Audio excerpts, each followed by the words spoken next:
Sometimes you need to take a moment to sit back and take it all in. Main Street St. Charles is one of those places to relax and absorb yourself in stories of our past. I feel like there are so many aspects of the country's history that can be traced back or at least have some semblance of themselves here in St. Charles. Founded in 1769, St. Charles is the oldest city on the Missouri River. So yeah, 7 years before the Declaration of Independence.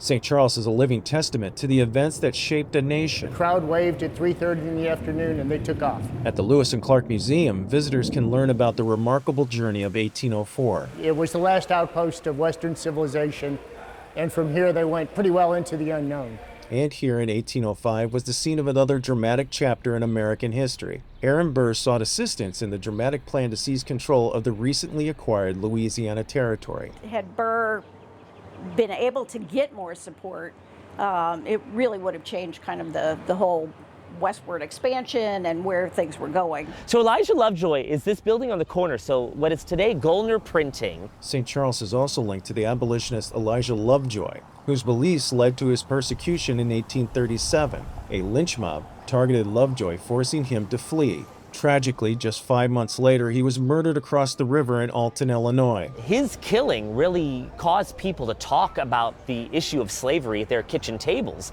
And so the killing of Elijah Lovejoy, the Dred Scott decision, Harriet Beecher Stowe's Uncle Tom's Cabin, collectively, these are all those early sparks that eventually would ignite the powder keg that was the Civil War. However, beneath the surface of this picturesque town lies a darker story. Behind Grandma's Cookies is the old church. There's like the first church that was here. The original church and its graveyard was relocated, but not all the remains were moved.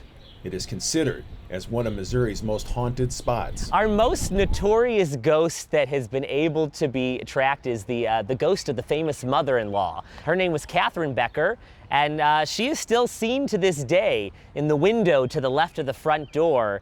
People note her presence every once in a while, but luckily, like Casper, she's a friendly ghost. St. Charles is not just a town, it's a living history book. History happens here. In St. Charles, Wade Smith, Fox 2 News.